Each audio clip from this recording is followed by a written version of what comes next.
Let's now talk about inequalities and absolute values. Inequality is when you have, let's say C is anything less than 3. So we don't care what the number is, but C has to be less than 3. It could be 0, it could be minus a million. Absolute values are when we say C, or the absolute value of C is equal to 3. Or is, let's say, just to keep the inequalities, is less than 3. So if we have negative 2 in there, that would work because negative 2 is less than 3. When we put the negative 2 on the inside here, less than 3, it becomes a positive 2 less than 3. And this checks off. We know that that's true. So that would be a value that would work. Let's talk about this on a number line. Number line's an easy way to look at it. So let's say we have the numbers from 0 to minus 4, let's say. So minus 3, minus 2, minus 1, and over here we're going to have 1, 2, 3, 4, 1, 2, 3, and 4. So if we say something like C is less than 3, well, that can be any number that is from here all the way back, and it does not include 3, so we put an open circle on the 3. So that would be everything for C equals C less than 3. Now let's talk about the absolute value less than 3. So if the absolute value of C is less than 3, we can solve this in two ways. Saying that negative C is less than 3 or positive C is less than 3. Because negative or positive will both work here. So let's talk about that. We need to get the negative sign out of here. So we need to divide by negative 1. When we divide by negative on a radical expression, we have to change the sign. So this is going to be C is going to be greater than 3. Okay? So we've got C greater than 3 and C less than 3.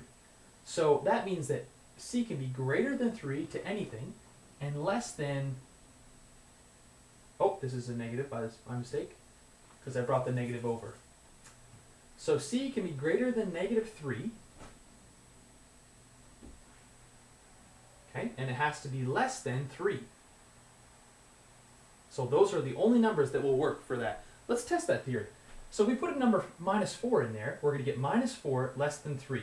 So minus 4, absolute value, less than 3, we can say that 4 is less than 3. Is 4 less than 3? No, it's not, so it can never work. Let's talk for a second just about inequalities as equations. Let's say we have y plus 6 equals less than negative x. If we want to solve for x, we have to divide by negative 1 on both sides. When that happens, the sign must flip directions. And we know it's sort of like Pac-Man, it's eating the larger number. So this would be, this expression is greater than this expression. This will end up being x, and over here we're going to have negative y minus 6. So this expression is the exact same as this expression, even without the minus 1s. All we've done is rearrange it. When you divide by a negative number, you have to change it. That's the only catch. Let's say we wanted to solve for y here. We'd say y less than negative x minus 6, because when we bring the 6 over, it just becomes a minus. This is also the same.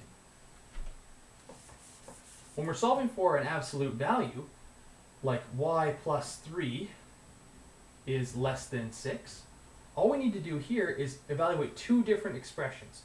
We're going to have plus y plus 3 less than 6, and we're going to have negative y plus 3 less than 6.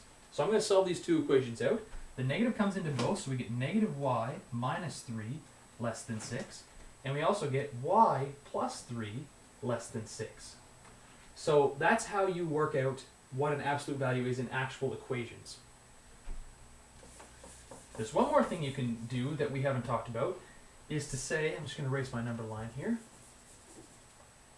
is to say x is less than or equal to 6 versus x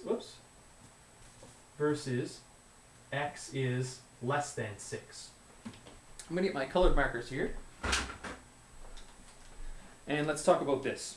So we've got this first equation, and we've got this second equation.